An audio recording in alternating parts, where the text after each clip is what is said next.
Coach Westhoff joins us right now and is with Don at MetLife Stadium in the Coaches Club. Coach, what are your keys to the game tonight? What do you think the most important thing for the Jets to do? Well, the Jets, number one, have to pressure Cutler.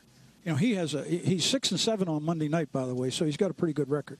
There's also a little sidelight to it. Don't forget, his quarterback coach is Matt Cavanaugh. No matter what else you say, I mean, Matt was here and then Matt was released. So Matt's going to have his A game tonight. That's the way it is.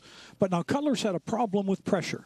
It's the pressure. He's got the great wide receivers, Brandon Marshall, the 6'4", 230, and Jeffrey, Ashton Jeffrey, 6'3", 216, and of course Bennett, 6'6", 265. Actually, the Chicago secondary has a 4-inch advantage. Now, I know we're not playing basketball and getting rebounds, but they have a 4-inch advantage over the Jets secondary with their receivers.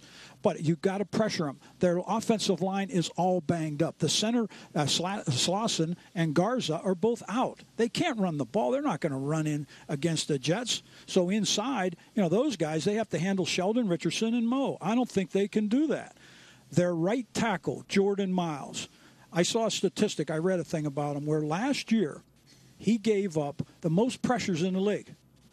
Well, they got to pressure him. They got to get and put pressure. They have to put the pressure on Cutler. I think they can do it. Someone has to have a really big game when getting to Cutler. And then on the other side of the ball, the Jets have to run the football. I mean, they got to come out. They're the number one run. This is only after 2 weeks, and I know statistics are nebulous right now. I get that, but they're number one, and the Bears are 27.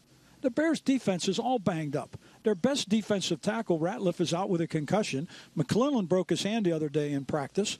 They've got Lance Briggs, who's a 12-year veteran.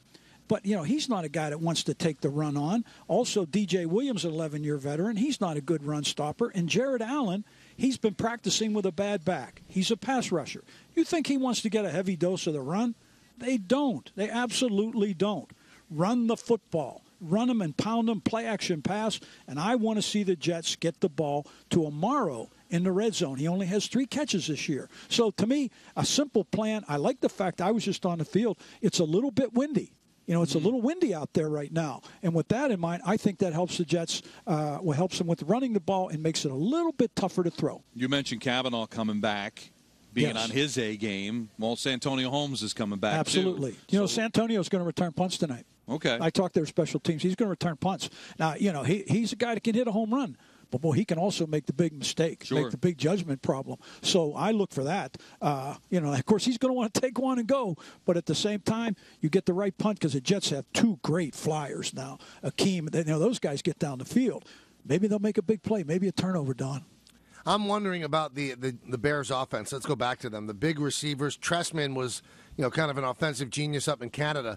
How are they not going to expose the Jets secondary? If the Jets don't get to Cutler, they could be in huge trouble. There's no doubt about it. They have an advantage. I told you they have a 4-inch height advantage right across the board. Bennett's their leading receiver with 15 catches, 2 touchdowns, and of course Marshall's one of the great players in the NFL.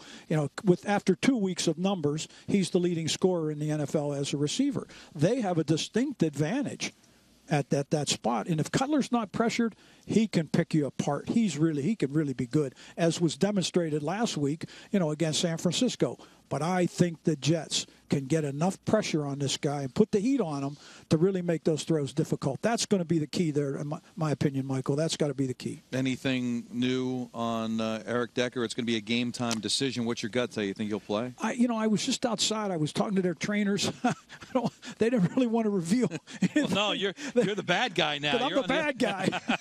You're the press. They're going to take a good look. I think I just have a feeling that it wasn't great in practice, that they really eased through things. He's got that hamstring. He'll have to be able to go out and demonstrate that he can explode. If he can't, I think they'll hold him out. I hope that he's ready to go because I think he makes a big difference. Before we let you go, Mike Westhoff joins us every Friday, actually, at this time.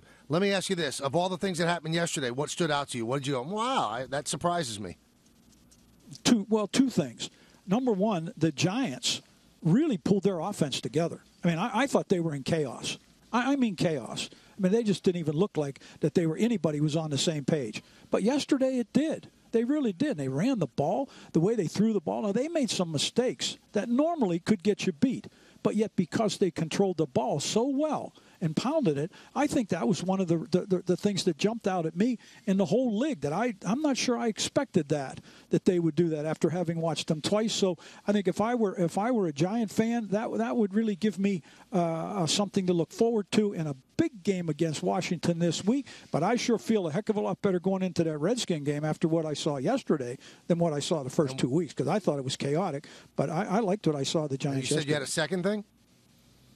Yeah, the other thing is the fact that it goes back to what I'm a believer in is doing what you do really well. And I thought Pittsburgh demonstrated last night, that when they run the football and they get after people, Dick LeBeau turned them loose a little bit last night because Carolina came into this game really playing good football. And Pittsburgh, once they got those things going and they established that run, they dominated that football game. And to me, do what you do well. Don't try to emulate what someone else does. Don't try to be another team. Whatever your MO is, everybody's a little different. Each team's made up a little differently.